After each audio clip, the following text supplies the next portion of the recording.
Welcome everybody, and thank you for taking the time out of your day to join Sterling and Stevan Bernard to talk about one of the most concerning topics of our time, how to survive a nation-state cyber attack and what our digital future holds for us. We have a lot to cover in a short amount of time today. For your information, this webinar is being recorded and the link will be provided to you after the event. If you have any questions throughout the webinar, please place them in the Q&A section and we will get to them as soon as we can. For those of you who stay on with us until the end of the webinar, Stevan has a free gift he's providing that you don't want to miss out on. To start off today, I want to introduce our panel. Jeff Moore is the Senior Vice President of Business Development and Contracts for Sterling. Leveraging over 2 decades of industry experience, Jeff oversees high-level initiatives for Sterling and champions a variety of advanced and emerging solutions around identity management, big data, and data governance. But the topic that is most near and dear to Jeff's heart is secure supply chain. He'll be educating us today on the current and future state of securing your supply chain. Good morning and welcome, Jeff. Chris here is Sterling's Chief Technology Officer. Chris is a technical evangelist and enterprise architect with almost 30 years of experience supporting the federal government, NASA, and special operations community. Chris has a proven ability to leverage a broad multi-vendor experience and extensive technical knowledge to drive successful projects. Today, Chris will be talking about the cost of recovering from a cyber attack and what you can do right now from a technology perspective to assist you in preparing and surviving one. Welcome, Chris. Stevan Bernard is currently the Chief Executive of Bernard Global. Prior to this, he served as the Executive VP of Global Protection Services at Sony Pictures Entertainment for almost 20 years. He and his staff covered 50 countries with 150 offices. A few of his responsibilities included global threat management, investigations, forensics, information security and data privacy, content protection, major event security, law enforcement and government liaison, BCP and CM and incident management. Stevan oversaw all security aspects of the North Korean cyber attack that took place on Sony Pictures. We are honored to have him join us on our panel this morning to share his story and provide us with additional information around our country's current cyber threat landscape and where he sees things going in the future. Welcome, Stevan. I'd like to turn this over to you at this time to take us back through the attack that took place in 2014. Great. I really appreciate the opportunity that Sterling has provided to share a story of compromise and resilience, one that I think you're going to find a little bit chilling, but there's some light at the end of the tunnel today. I think, you know, when I look back at all of the incidents that we've seen reported actually every day, so many times we never hear much more about it, about what really happened, and, you know, getting into the weeds. So I want to share more of that with you today. I do have a disclaimer, and that is that what you're going to hear from me is not intended to be Sony's story. It's my, based on my experiences, and maybe I'll offer a little more candor than I otherwise would be able to in doing that. You heard my background and what I did at Sony. What we had there was really what I think is referred to as a converged model, meaning that everything that had anything to do with the protection of something somewhere in the world fell under my domain. And I had a great global team of people, thankfully, that came together on day one, and I think really made a difference and probably made a huge contribution to saving the company from what was going to be a destructive attack. And I think it's also important to say that although this happened in 2014, the same tools, the same malware, the same bad actors are at play today. And so I think it's not, oh, that was history. It's current state, it's future state, and I'll try to cover some of that as well. So what I'd ask you to do while you're on this call is follow me and put yourself in my shoes and ask yourself, what would I do or what would we do? And ask yourself also, are we ready? Are you prepared to face an onslaught like we did. Go ahead on the next slide, Mindy. So how would you like it on Thanksgiving week, Monday morning, 7 a.m.? I'm in my office and somebody, I hadn't turned my computer on yet, but somebody walked in and they had taken a video of their screen on a computer they turned on. And they said, look what I found. And this is you've been hacked by the GOP, and it's not the grand old party. GOP is Guardians of Peace. And little did we know who they were at the time. And also you can see here some guidance from them on some things that they wanted us to do. None of these links worked. But what we realized is that it was ransomware on steroids. And what I mean by that is when this came on, it was when you activated or turned on your computer and became connected, all of a sudden you had no control. But in addition to having no control, what you were seeing happen is your data was being destroyed. So every hard drive that was connected, if you left it on or turned it on, all of the data on there was gone. So next slide, please. We'll talk about the timeline. I think it's important. And what I would say to you is in 2012, we actually had a script from Seth Rogen, comedy about North Korea, North Korea's leader, if you will, and it wasn't very positive. In 2013, we began producing the film, and our intent was Christmas Eve 2014, it's a comedy, we're going to release it in the theaters. That was the plan. What happened though is in the early summer of 2014, the DPRK sent a letter to the United Nations and also to the President of the United States. And they said that if this film were released, they would consider it an act of war. An act of war has a lot of meanings today when you think about cyberspace. And I'll try to cover that a little more with you later, especially when you think about insurability, what you can cover and what you can't. But also, where are the lines? And when does the government come in and help out a small to medium-sized business, especially, survive?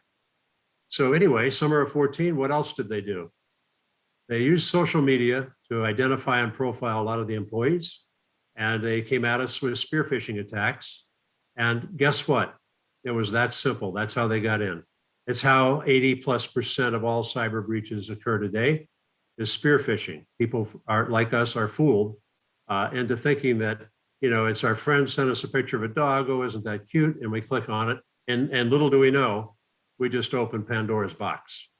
So that's how they got us. You know, in spite of all the great things we had done, one of the things that, you know, I think we all need to do more of, we'll talk about it later, is anti-phishing campaigns, teaching employees what to look for, because these guys are really clever about how they do this. On the 21st of November, on that Friday before, we had some key executives that were emailed in with extortion threats, but again, no guidance on really what to do. This was the precursor to the 24th when they launched their attack, after having been inside our networks for several months, after having exfiltrated a lot of data. They called it 2 terabytes plus. They did get the email of our top 10 executives, and I'll talk to you more about how that happened and what happened later. They also got the script for the Bond movie Spectre. They got 5 of our pre-released movies and so on. We got more threats after that, threats to release the stolen data. And they did release some of it, and I'll tell you how later. What happened on day one, and these are, if you don't walk away with much else, remember this. When you're sitting down next week or next month and you're doing your planning around what is it we can do, think worst case scenario and ask yourself, you know, are we ready? What would we do? Do we have business continuity programs? Have we defined roles and responsibilities? So our day one action, a couple things. One, we decided the only way to stop this, remember we're in 50 countries, was to unplug ourselves worldwide. And we did. We went dark, not because our adversary made us go dark, because we decided to go dark to stop the bleeding and to try to save a lot of the data. Also, we called the FBI. And we called the FBI because we knew, while we suspected, it was a nation state attack. We did not have a lot of the abilities that the Bureau does to jump in and help us from a law enforcement perspective, the Bureau partnering with the Department of Justice and so on. So next slide, Mindy.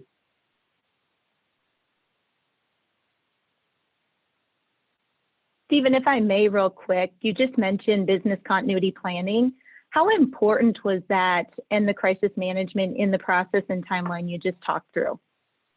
Thank you for asking, Mindy.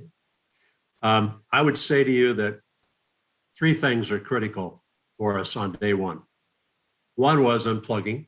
2 was bringing in the FBI and some other companies to help us as well. We knew who we needed to bring in and we did it. And the other one was the fact that we paid attention to business continuity planning, crisis management, resilience, defining roles and responsibilities of individuals and functions. Everybody has a job to do. And on top of that, if you really do that well, you might have the ability for the rest of the team to focus on business continuity because you still have a business to run. So here you are distracted by the attack and what all everyone needs to do.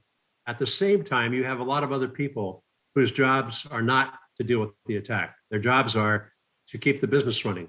And then think about doing that in the dark, kind of like a dinosaur age. No connectivity, no computers. What do you do? How do you run your business? How do you account for bills? How do you make payroll and so on?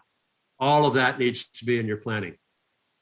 So you can take a look here at some of what happened to us in the days of the attack, and it went on for a while. I'll say that too. And by the way, we were dark for several weeks because you don't just flip the switch and then come back. Pastebin, not our friend. 9 times there was data posted on Pastebin. You can't run the trail on it. You can't take it down. It's all there. And then our friend Julian Assange was kind enough to organize all the data that was leaked and put it into a search profile on WikiLeaks. So if you want to go in there and type my name or anybody else's, or see what happened in more depth, or find out how much money people made, including actors and actresses, it's all there still today. It's not coming down. You can see what else the Bureau did. 100 search warrants executed in partnership with the DOJ. It really, really made a big difference for us. And today you can call DHS, you can call Secret Service, you can call the FBI, you can call your local law enforcement. But let me tell you, getting some help is really important, and having established those relationships ahead of time is critical. You don't just dial 911 and say, oh my God, we've been attacked, we need help. Okay, let's move on.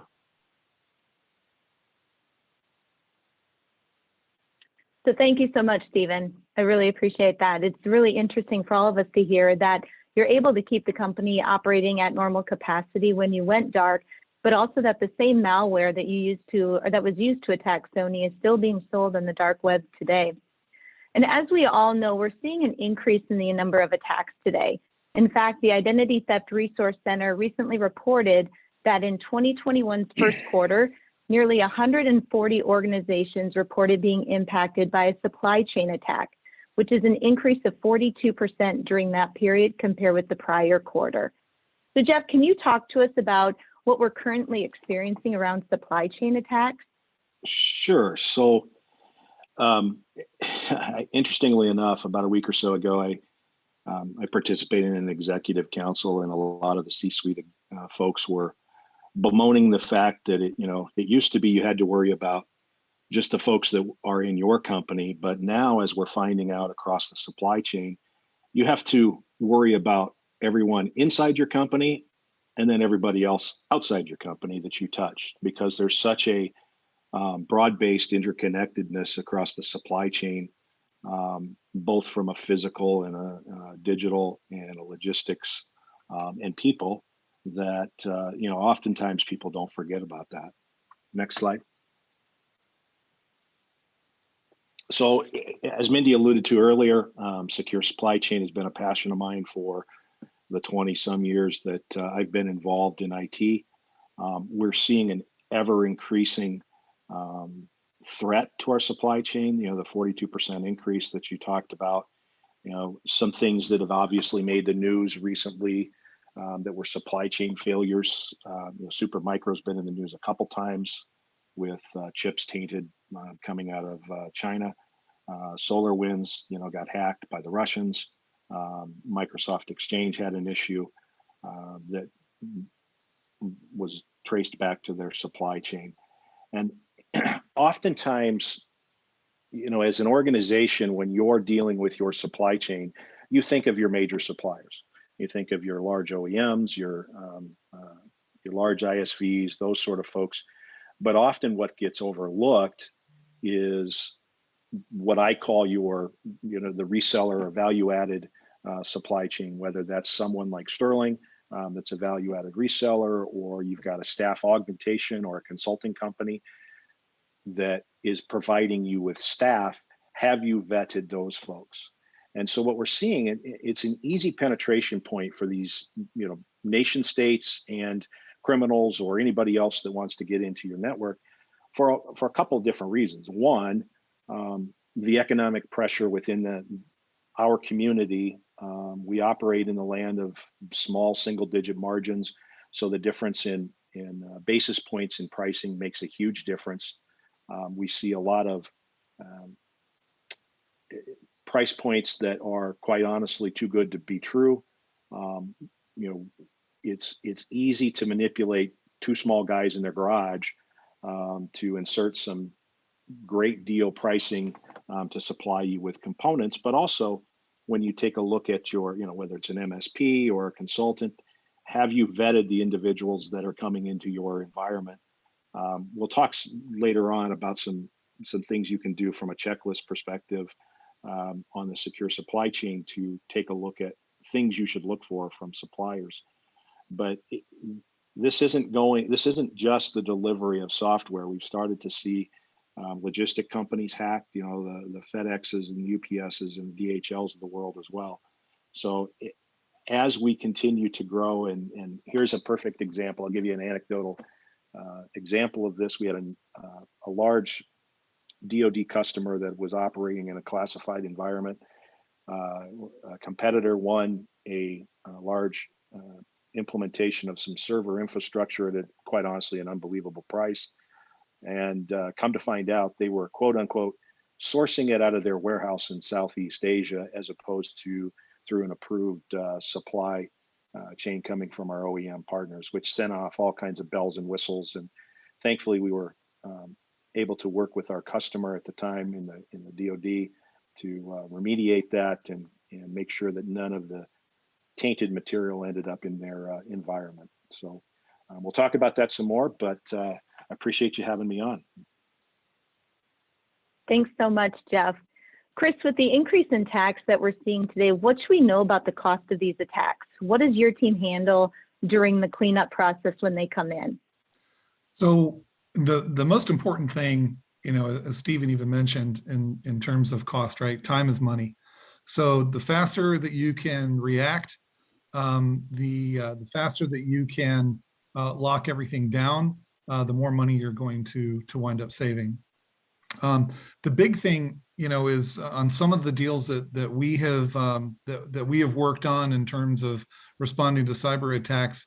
Almost all of the larger ones, and we weren't the only major player going in to try and fix the problems. We're well over $1 million. And some of these remediation processes took 3 to 6 months to be able to even get them back to normal. So when you take into consideration what cost is, you have, of course, the damage and destruction of data, definitely loss of productivity. One of the things that a lot of people in enterprise environments don't realize is when an attack hits, the first thing that normally feels the pain is the help desk. So, imagine in your own organization what your help desk operates on a day-to-day basis. Now imagine if every single employee is being affected by a cyber attack, to include the executives, right? So, there has to be a capability of being able to burst that. And if you're an international company, then that organization that comes in to help on a cyber attack remediation has to be able to speak multiple languages as well. So there's a lot to think about in terms of shoring that up. On top of that, it's not, you might see in a lot of the news articles that come out that about network attacks. They've attacked the network, they've attacked the network. The network is not what they're really trying to get to. What cyber criminals are trying to get to is your data. The data is the money. So, yes, you can protect the network. Yes, you can, protect what goes in and what goes out. And there's a lot of planning that needs to take place there. But it's the data that is the most important piece of the puzzle in terms of being able to protect that. And then, because think about it, if all of a sudden your network is down and your data is vulnerable, you're talking about a massive disruption of business. You're not able to do business as normal. You can't, as Steven said, you can't process payroll, you can't process orders, you can't take in inventory, because where is that information going to get stored? So, that's one of the big things. And then on top of that, you have to start rethinking your processes. One big question to ask yourself in the event that you're looking at trying to see how your organization is going to respond to a cyber attack is, how quickly can we get back up? And, do we have automation in our processes to be able to bring it back up in a quick and secure manner? If you're not utilizing, tools like Ansible or VRA, from VMware, or other tool sets from HashiCorp, to be able to spin things up in a quick and secure manner, it's something that you need to be looking at. Because if you're not looking at it, other organizations, your competitors are looking at that as well. And so while there is a cost to be able to remediate, there's also a cost to be able to prepare. But I guarantee you that ounce of prevention is a lot less expensive to be able to prepare and be ready in the event of a cyber attack hits than it is to be able to fix it. Thanks so much, Chris. I appreciate that. Steven, coming back over to you, with your role at Bernard Global as the chief executive, can you talk to us more about what you're seeing in the current state of our global threat landscape? Yes, I will. I saw something the other day from Microsoft when they were interviewed about, Microsoft Teams, and they also talked about Zoom. And let's be honest, Zoom, I think, beat them to the punch a little bit. Teams is a good product as well, of course. But they described the hybrid workplace as we see it today as potentially the next great disruptor, because we haven't really figured it out. And I think, underscore that for all the attendees today, really think about what have we created and how safe and secure is that? Because remember, we're only as strong as our weakest link. And if the weakest link is in, one of your employees' homes, where there's a lot going on, including the blending of personal and business product, that's a risk. So another one I saw that I thought in talking with Mindy, let's include this because it's overwhelming that 3 billion phishing emails are sent daily, which equals 1% of all internet traffic. So, if that's even close to a real stat, which I think it is, imagine how many people are clicking on these every day unintentionally. Wall Street Journal, it just kind of further emphasizes what I just said about personal use in computers. Ransomware through the roof. And by the way, with ransomware, just to spend a moment on it, they're actually now taking a look at which companies have insurance, and they're becoming more of a target. Why? Because they're more likely to pay. So that's what these guys are in the business for, is to make money, and they're making a lot of it. And over 55% of small to medium enterprise, they pay the ransom. Ransom cost estimated in 2021, $20 billion worldwide. That's probably understated. That's overwhelming. One attack every 14 seconds. So if you don't have a ransomware plan, let's, before we end today, let's have a conversation about planning for that as well.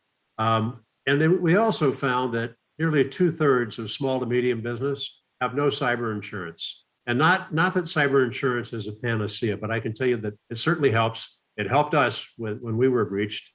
I won't tell you the number, but it was significant. And then this one is staggering to me. 64% of small to medium businesses fold within 6 months of a cyber attack. 64%. That came out of a study by Inc. magazine and Cisco. So it's not something somebody made up. They did a lot of interviews and that's what they came up with. The number may be higher, I don't know. Average cost of a breach, you heard from Chris on that. I think Chris and I both agree it can be a hell of a lot more than that, or it can be less, but it's going to be painful. 80% of the breaches are the result of human error, not necessarily intentional. So educating the workforce is really important. Nation states, they started building cyber programs for their military, for offensive and defensive tactics. And, some of our friends are using them in other ways to create criminal activity, to steal, to damage, to punish their enemies. We're going to see more of that as well. And the problem is they're really good at what they do. If you look at what happened with SolarWinds as an example, estimates are 1,000 experts spent a year putting that one together. Next slide, please.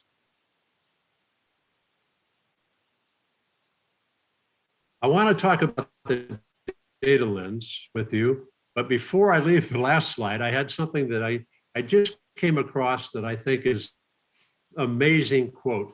IBM's CEO was interviewed recently, and she said, "We believe data is the phenomena of our time. It's the world's natural resource, the basis of competitive advantage, transforming every profession and every industry. If true, even inevitable, then cybercrime by definition is the greatest threat to every profession, every industry, every company in the world." That is, I think, so well said. And coming from the top of a company like that, where the CEO recognizes just how grave the situation is, really should endorse and engage all of us in doing more. The data lens, what is of interest to China with data? You heard Chris talk about data. That's exactly right. It's everybody wants the data. It's getting into your network. That's just a way of getting at the data. The EU, GDPR, and other means they really want to make sure it's protected, especially our personal information. In the US, I think we lean more towards commercializing data. But read the red print there as well. Think about the challenge we face in collecting, storing, and transmitting, and being compliant in how we do it in the face of all the threats that we know are there today. Next slide, please. Thanks on that, Steven. So everybody just remember to put any questions you have in the Q&A box. I know some are coming in. We will address those at the end here. We have a few more things to get through in regards to the future threat landscape. So Jeff, I'm going to turn this back over to you. As we move to the future, what is the government, manufacturers, value-added resellers such as Sterling doing to increase the protection in the supply chain? Yeah, so not to scare the hell out of everybody and be all gloom and doom, there are things that you can do as an entity, whether you're a public sector or you're a private sector entity in finance, healthcare, critical infrastructure, folks like that. I talked about the supply chain earlier. The federal government has been actively advocating, and you'll probably start to see this push into the state and local government market as well as any private entity soon. But there are several things to look for when you're going through and scrubbing your supply chain. What kind of certifications do they have? What kind of processes do they have? Have they thought about this? God forbid that you're buying equipment, like I said, from two guys in a truck or off of don't buy IT equipment off of Amazon. If it's too good to, if the price is too good to be true, that there's a reason. But some easily identified certifications that you can use. OTIPS, which is the Open Trusted Technology Provider certification. It's actually become an ISO certification coming out of NIST. There is a movement afoot within the DoD that we expect to promulgate itself through the rest of the federal government and beyond, called CMMC. And a lot of us are familiar with CMMI, but this speaks to kind of a cyber hygiene. Are you capable as a supplier to both the government and private sector to reach back into your own supply chain, the supplier of your supplier of your supplier? There is a certification that goes along with that that's coming online the end of the year. Obviously, please, have an open and frank conversation with your vendors. Do they have a supply chain risk management plan? Have they thought through those processes? And it doesn't have to just be a reseller and a provider of products, hardware, software, things like that. Your staff augmentation, your managed service providers, anybody that's going to touch your environment, you need to have this conversation with. We talked, I think it was last week sometime, Chris and I were having a discussion around cloud and the operating model that presents itself, but there's also some inherent risks. Not to pick on any of the hyperscalers, but go ask your favorite cloud compute provider, where physically does the instance of your data reside? They're not going to tell you. I think, cloud, while it does offer itself some huge benefits, I think we have to be smart about it. We talk about a dataless cloud, where we put the application in, at AWS, if you will, but we maintain control. Back to Steven's comment about data control, we maintain that on site, and then because of some unique technologies that we're able to deploy, we can provide a LAN experience over the WAN. And then probably the thing that you're going to see the most discussed, because it's a geopolitical discussion, and politics seems to permeate everything anymore. But there was a comment from Jeremy Fleming, who basically runs the cyber group over in the UK, which would be the equivalent to our NSA. But he specifically called out China and the need for all of these advanced technologies to become a sovereign product of your individual country.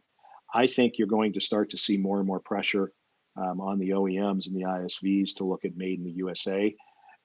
I serve on a couple executive boards within our major OEMs, and I know that this has been discussed.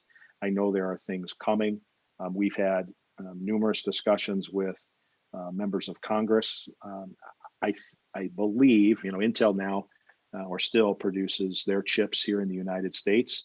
So I would begin to put pressure on your OEMs and your ISVs to make sure that it's a made in the USA type product. And I think you will be pleasantly surprised that they've already thought about this, and it's well on the way.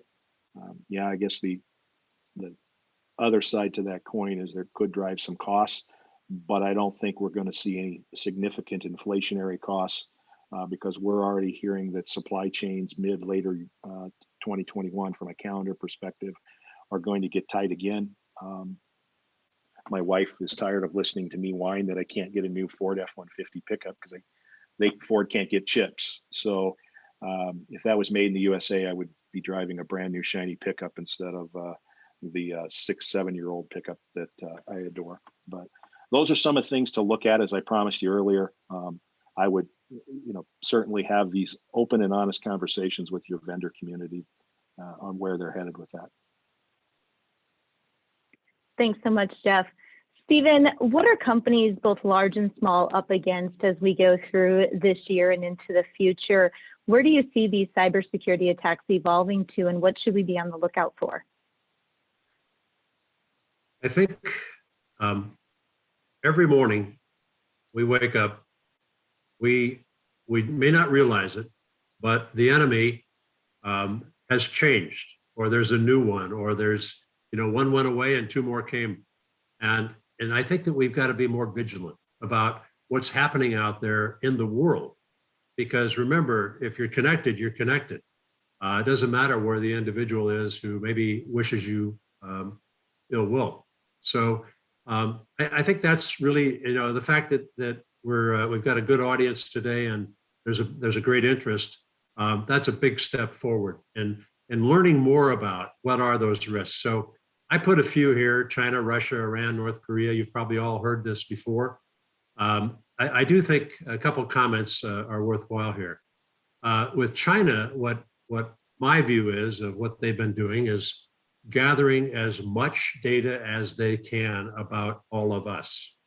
And they're aggregating it, they're sorting it, they're figuring out how they can have a competitive advantage in the end for economic and military over the rest of the world, using a whole of nation approach, which means every citizen has a job to do in helping them do this.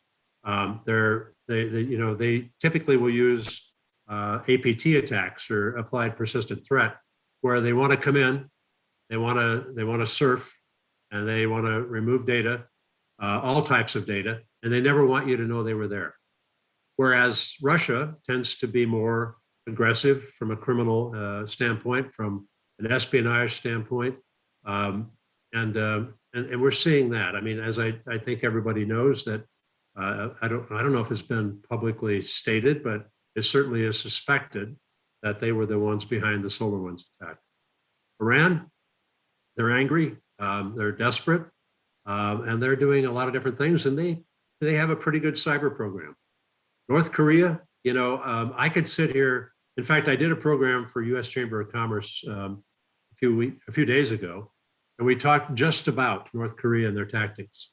You wouldn't believe what all they're doing and what all they're capable of doing. They have factories full of people. That's all they do. So you heard from Chris about data. He's so right. Data protection. Why does it matter? Because it's the crown jewels. It's what it's all about. And then you ask yourself, oh my God, I think I'm too late. How do I ever catch up? We're going to talk to you about how you catch up in a little bit. So the type of data they want, I listed that on the fifth bullet. The sixth bullet, though, I really do think that we've got to be more careful when we're online. Our families, ourselves. It's fun to go online and connect here and there, play a game, register for a website, take an IQ test, and every time you've got to put in data that is PII type data. I just don't do it anymore. And every app I've got, I pay attention to that app and what I let it do. Because if you just download the app, you'd be amazed at what it is doing and what it knows about you. Next slide, please.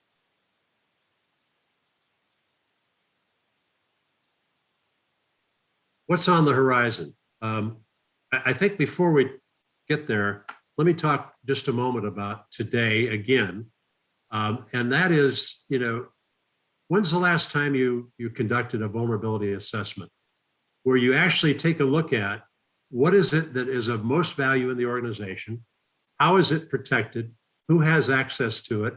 Why do they have access to it? Is it encrypted? And what are you doing about it right now? So nobody's perfect, but I think the message here today is start from where you are and do an assessment and always have a continuous improvement plan to get better. That's really what this is about. Can't be all done in one day. The key data that you have that your employees have access to in the work from home environment, again, take a look at it. We moved really fast because we had to in 2020. Now it's time to catch our breath and take a serious look at, the safeguarding of those assets and those people. Data integrity, I really worry about that today. Misinformation, disinformation. So all this stuff that we see out there, somehow we have to do a better job of validating it. Is it real? Is it relevant or not? And that requires people. Either you contract that work or you do it in-house, but I know more and more companies today are really paying attention to that. I also hate to say it, but there's an increased insider threat. And that's a twofold threat. One is the negligence. If you remember what I said about clicking on a link and you're spear phishing and they're in. Okay, you can call that negligence or naivety, and I wasn't aware and I didn't know, and okay. The other part of the insider threat is the intentional one. So someone, somewhere that you've given access to decides that they're not happy with you, or they want to steal something, or they want to get even, or they think they invented something and they want their part of it, or they're going to leave the company and take the nuggets with them. Insider threat is real. And there are ways to really do more in paying attention to what's happening with your data, again, data loss prevention programs and so on. So there are tools out there that the companies are deploying today to pay more attention to that. An insider threat, I have to say, can go a step further. It could be somebody who's an activist or a radical or disagrees with the position the company's taken on something, and they're vindictive. So watch for all of that. Do more with your government and private sector. What we're doing today, I think, is great. We're connecting, we're sharing information, but also the government is doing a lot of really good things right now. CISA, NIST from the US government, and UK government, Australian government. There's a lot of good information out there and a willingness to share more today than ever before with the private sector. And then the private sector is sharing with each other, whether you're competitors or not. Your adversary is the same. They use the same tactics, and we can be stronger if we do that. FBI's InfraGard program, if you're not a member, try joining it. 90,000 members worldwide, great information there. If you're going to do planning, plan for the worst case scenario. We did not have any vision of going dark worldwide. And thankfully, we did all the right things to recover from that, but we could have not recovered from that. Educate the workforce, I talked about. Instill a sense of urgency. This is now. This really must be now. So important. There you go, Mindy. Thanks so much, Stevan. Can you talk a little bit about systemic risk as well for us, please? I begged Jeff and Chris and Mindy to include just this slide on systemic risk. You heard from Jeff about supply chain. Let's be really candid about how important that is.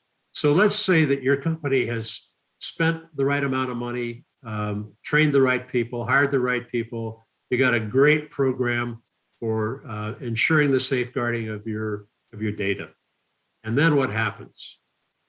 Your partner plugs in and they don't have the same cyber hygiene that you do. And when they plug in, what do they bring with them?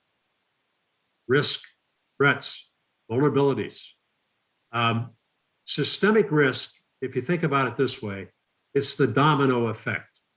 So remember I talked about the weakest link? The weakest link is oftentimes an endpoint. And in the world of IoT, the Internet of Things, all these cheap devices that you buy and you plug in, when they're connected, they bring with them a vulnerability. And many of them that you buy cheap come with default passwords like 123 ABC. If you don't change those passwords and have a policy around the utilization of those assets, you can be in big trouble. And I could name you some companies that wish they would have. So just remember it before you connect, who are you connecting with?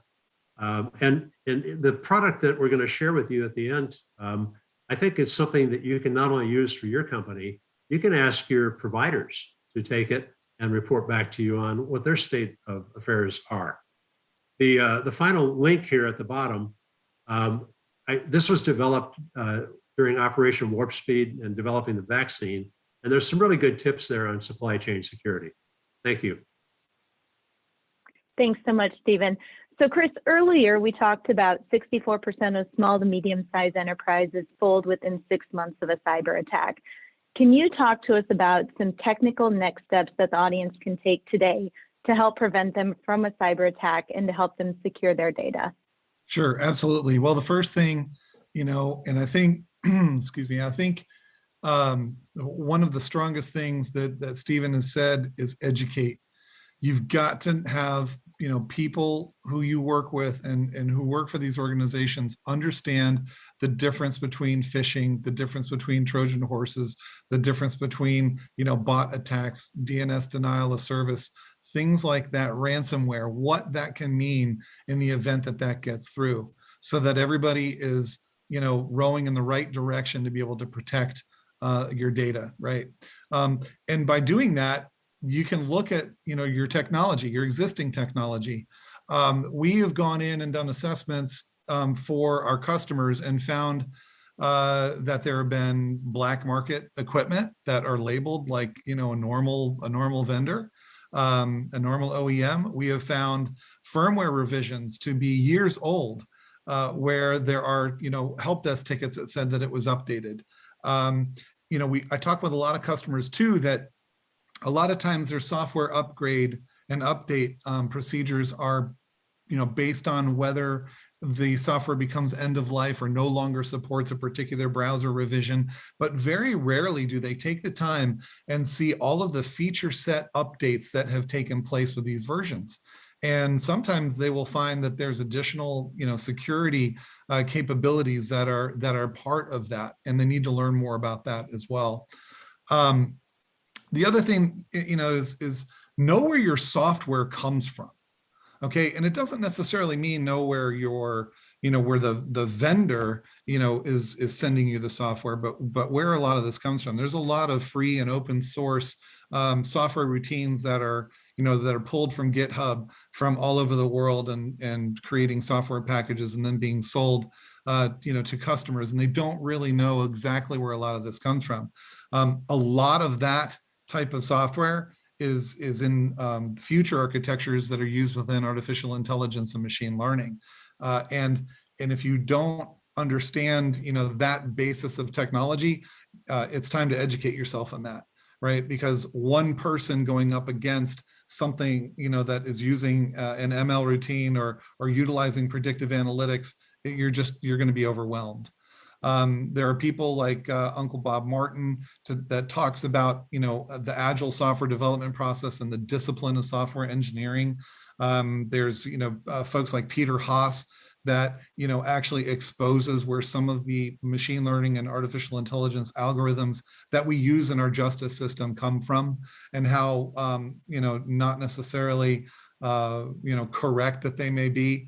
So, do some research there. The other thing is, start looking at systems that utilize artificial intelligence and machine learning.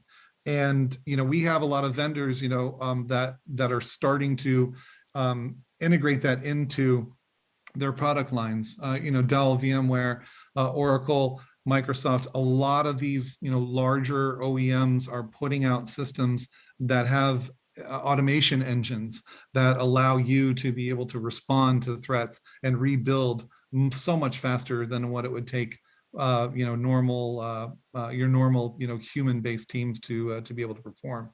Then on top of that is, get with a trusted vendor or trusted reseller that you can start having some discovery calls.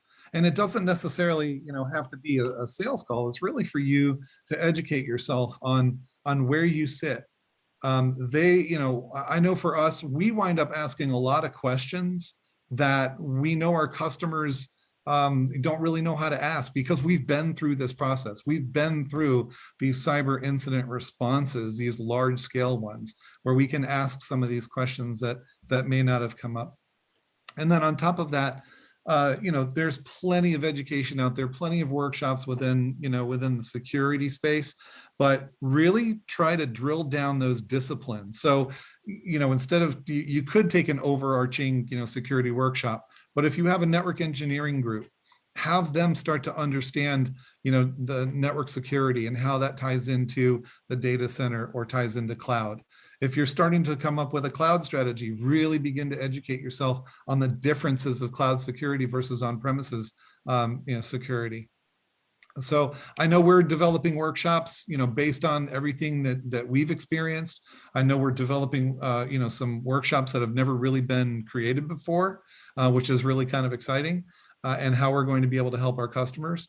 And then once we can come into a common ground of knowledge, right, that's when we can be open and honest about providing that value add for in security assessments, where we can, come on site, where we can see everything that's happening, where we can assess, where vulnerabilities are, how to be able to remediate them, and then, come out with a true north of being able to protect your data, your people, and and the entire business ecosystem that you've created throughout your years.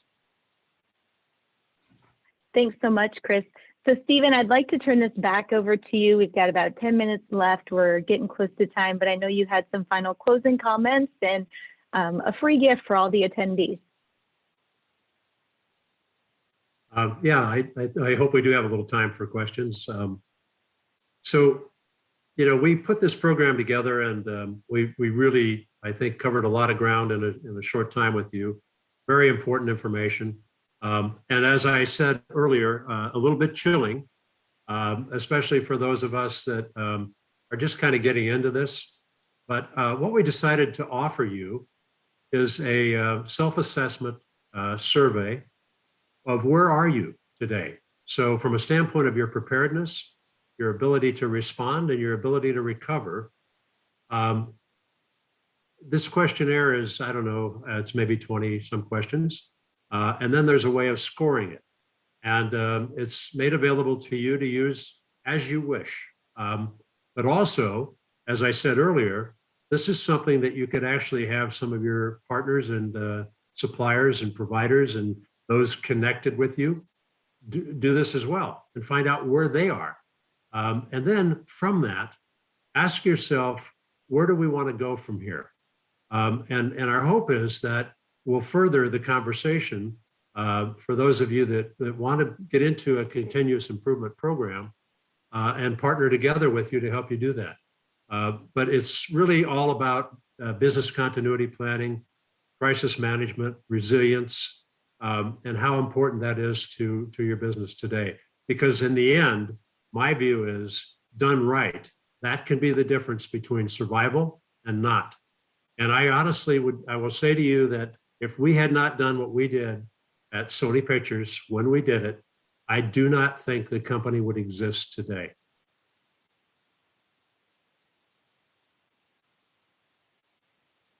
Thanks so much, Stevan. I appreciate that. So we do have some questions that have come in that I'd like to get to before we get to the closing comments here. But one of the questions is, Stevan, can you address this? I know you talked about it a few times with us, but what is the dark web? Well, there's the dark web, and then there's the deep web, or what I call the deep dark web. And it's a place where, I think our feeling is it's the Wild West. It's where all the gunslingers hang out. And there's a lot of really amazing people that do a lot of amazing things. They run businesses on there. They have help desks for their malware. They provide all kinds of things. They trade in illicit goods, but also I think on the dark web, there are some positive things that happen there too, from a standpoint of information exchange. I don't encourage people to go on there because I think it's easy to get lost or trapped or become vulnerable. But it does exist. And in the deep web, there are a lot of things for sale. The Stuxnet virus that was used against the centrifuges in Iran was brilliant technology that now is even available. And the bramble worm and the WannaCry and all of that stuff, that's for sale. And ransomware tools and tactics, they are really for sale, as is a lot of our data, our social security numbers and so on. So it's something to be aware of, but not necessarily a place you want to go. Thanks, Stevan. So any one of you, if you'd like to address this one, it says, what are some of the risks the government is facing in terms of cybersecurity right now, and what can be done?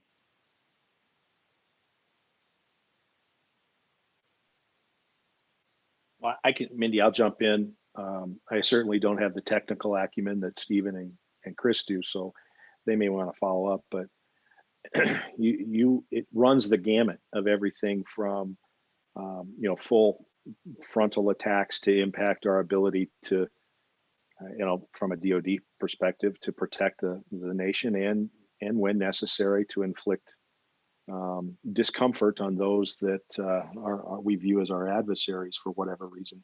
But they're also interested in healthcare data. They're interested in Social Security information, things like that. And as Steven alluded to, the nation states,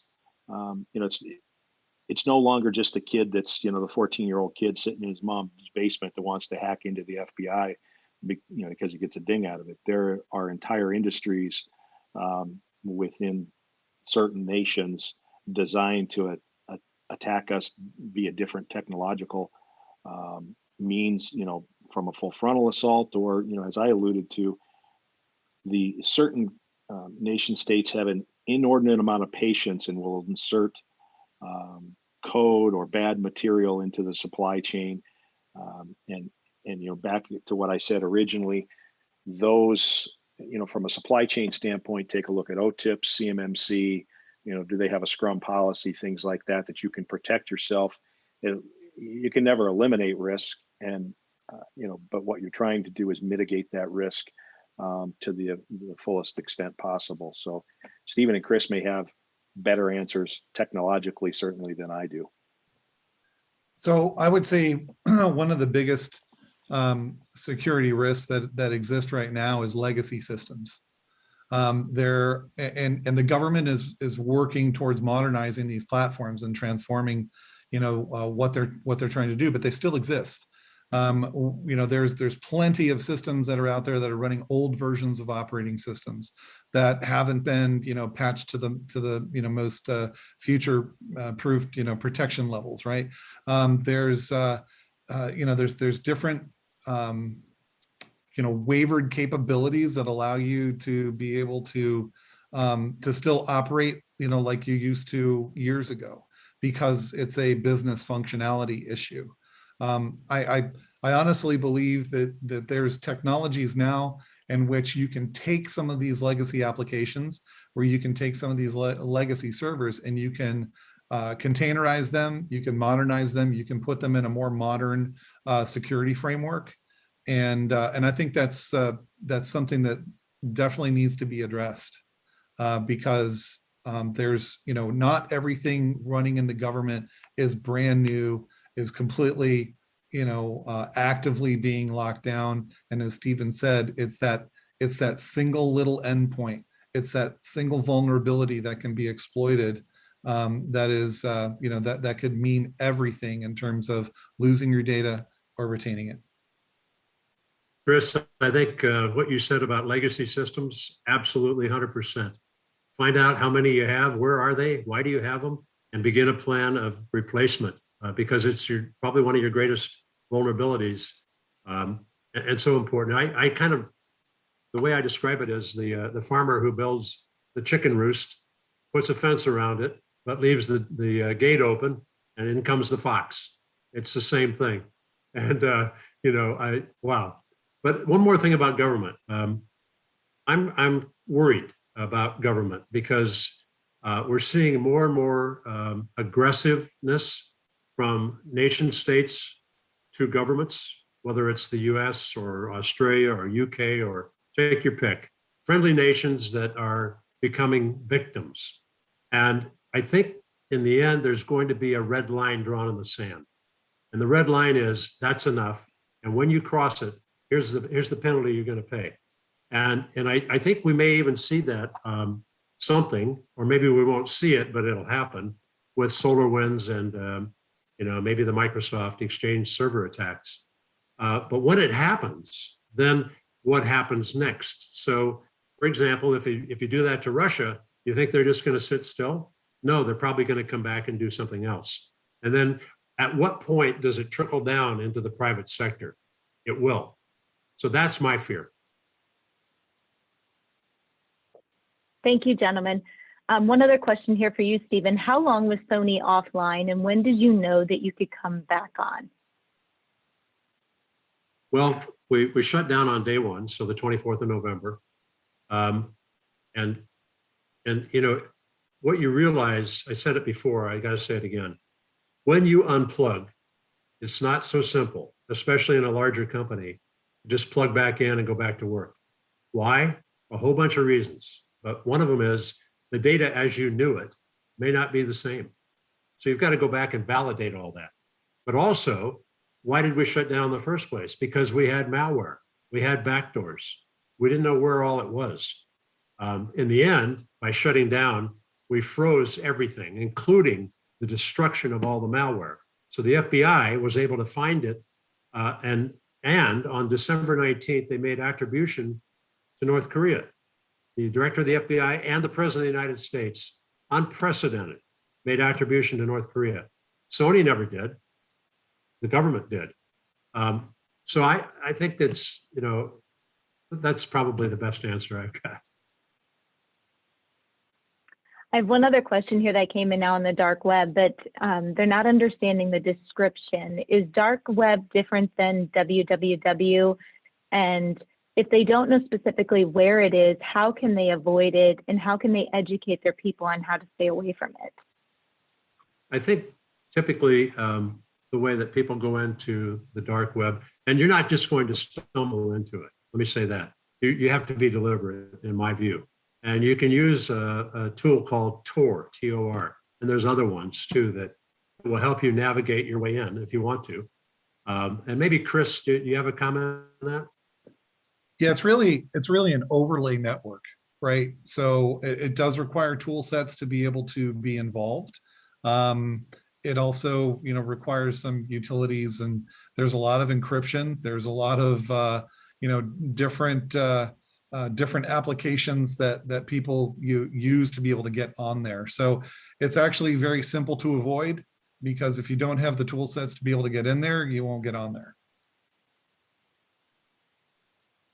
Thank you, guys. We have another question here. Can you highlight the various types of cyber attacks and the intent behind them? Steven, can you take this one? That's a great question, and it's something I actually wanted to comment on before. I talked about China and APT attacks, but let's be really candid. Each attack has a different purpose, right? And a different adversary. It may be a nation state, or it may be somebody that a nation state hired to do their work for them, to give them distance, or it may be a bad guy, or it may be the 14-year-old that Jeff mentioned in the basement of his parents' house, or it may be an insider. So the reasons are espionage, competitive intelligence, theft, fraud, embezzlement, ransomware, defacement, giving themselves a competitive advantage, and so on. But here's my comment on this. When you think you've been breached, either your third-party provider tells you that, or one of your guys says it, I really encourage you to do a timeout just for a moment, because your instincts are, oh my God, we've been breached. Let's contain it. We got a business to run. Get rid of it. You need to know why and what. What did they do when they were in there? How long were they in there? How'd they get in there? And what data did they take? Especially if it's, a nation state, for example, that wants to figure out how to, build a new widget. And you've got all of the designs, the schematics, the pricing, all of that in your network. And now they've got access to it. So I think just doing a timeout for a moment is really healthy. And also, as Chris said earlier, making that phone call and getting help right away, really important. You don't have to do this on your own and try to navigate your network and figure it out. But take a look, understand as best you can that information, and then go ahead with your containment plan and recovery plan. Thank you, Steven. Can you talk about cyber insurance and if the insurance company will cover if you do not implement fundamental cybersecurity best practices? I think cyber insurance today is really important for small to medium business, large business. Some companies are going to say, well, we'll self-insure. We're big enough. We've got the money. Okay, go ahead. if I told you the number the impact number from the Sony Pictures attack, wow, it's unbelievable how much money was involved. But with cyber insurance, what you have to look at is there's all types of coverage out there today. There's general liability, loss, there's professional liability, there's cyber insurance. But each one of those has an onus, if you will. They put a requirement on the insured to do certain things. You agree that you're going to do certain things, make sure you're doing them. Make sure everybody knows what those are. And then there's also things that are not going to be covered, like an act of war, or maybe an insider threat is not covered. Think about that. So really do a refresh. Take every policy you have and put it on the table and redline it on what's covered and what isn't, and what obligation you have, and make sure that you're meeting your end of the bargain, because there will be a day of reckoning.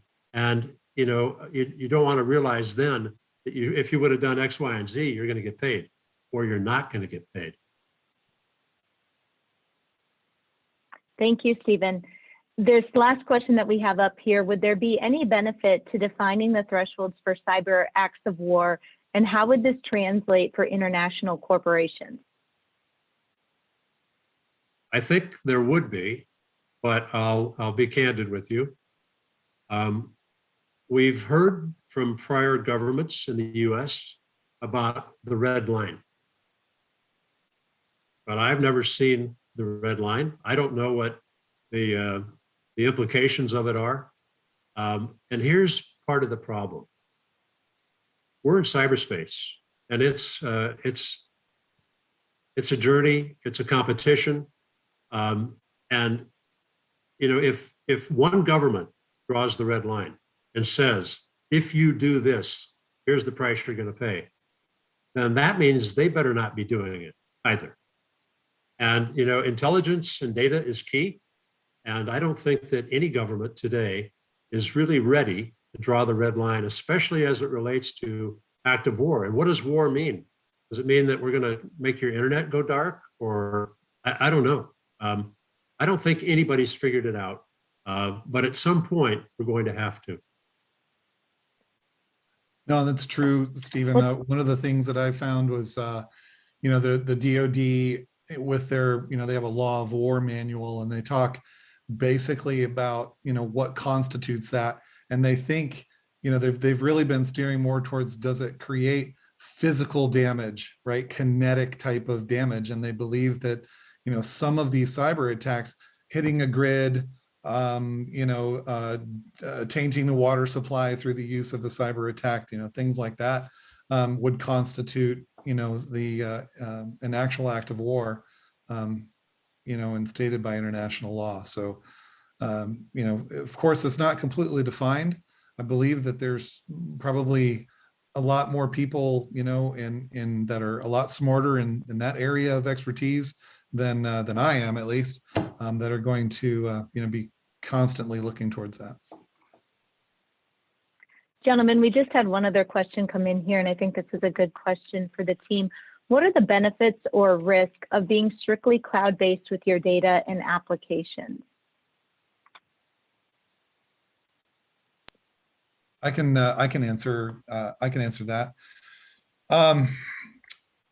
So the benefits of being strictly cloud is there's no physical area for you to be able to actually try and protect.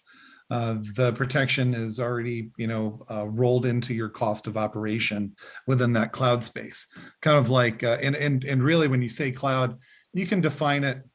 It has to get defined further down. Is it, are you running your operations in a software as a service model, platform as a service, or infrastructure as a service, right? And each one of those layers have different costs associated with it, and the responsibilities of the service provider that are set amongst your cloud services agreement.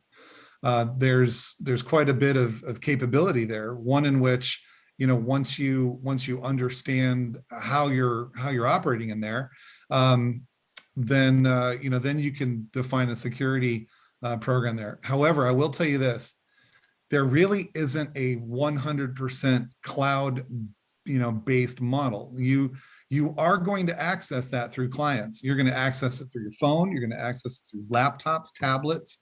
You'll have, as Steven mentioned before, IoT devices that could be feeding that data up in there. You'll also have probably external integrations to whether it's B2B, type supply chain.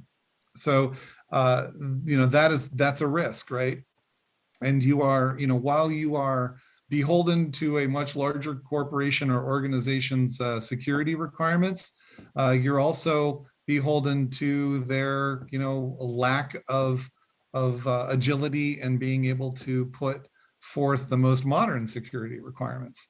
What I always do when I work with cloud or with companies who are looking at going towards cloud, I always ask them to go to those cloud providers and look at their incidents. All of their security incidents are, normally public knowledge, and you can see exactly, what happened. If you can Google, AWS, S3 attack, and things will come in and they'll explain exactly what happened. The big problem is that there's no there, right? You don't necessarily know exactly where your data is to be able to protect your data. You have moved that service and made them, responsible for housing it, for maintaining the integrity of it on their hardware platform, but you are still solely responsible, in the event that you lose it, right? You still have to back that up. You still have to have things in place. What I also tell my cloud, customers is, think about if you have a data center and it's empty and you want to build a new operating environment inside of it, what would you do? How would you secure it? Because those are all the questions that are going to come in line when you start putting stuff over in cloud. Hybrid cloud is a different facet of it, right? You're going to have security mechanisms in place on premises, and then you're also going to have integration from on premises over into your cloud environment. So you're doubling down in security, if you will, but also you're also going to have ownership of your data if you still maintain your data on premises. And there's no free lunch. It's not going to be so much cheaper when you move things into cloud. There are cost efficiencies that are associated with that, but in the event of a breach, it's still all on you to be able to mitigate that. Yeah, Chris, I mentioned it earlier too, and I'm not technically competent enough to speak into the weeds on this, but that's part of the reason that we took a look at developing a concept we call dataless cloud with some of our partners, because as Chris and Steven have alluded to, your data is king. And regardless of whether that's nuclear secrets from a DoD, or if you're a healthcare organization protecting the latest results from my cholesterol test, those things are important. They may not, they're hyper important to me. So we all have the same problem. So why are we subjecting ourselves to a cloud environment and their risks, as Chris outlined, with our data? I think a dataless cloud model provides you cost efficiencies. We're seeing an awful lot of repatriation of data. And as Chris alluded to, there's no one size that fits all. I think you have to have the conversation as to what you're trying to get done and why.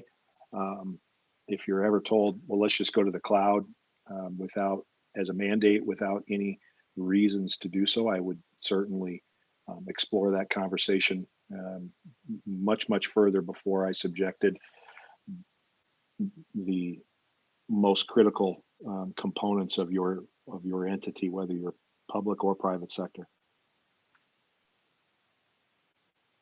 Thank you, gentlemen, and thank you everybody for attending today.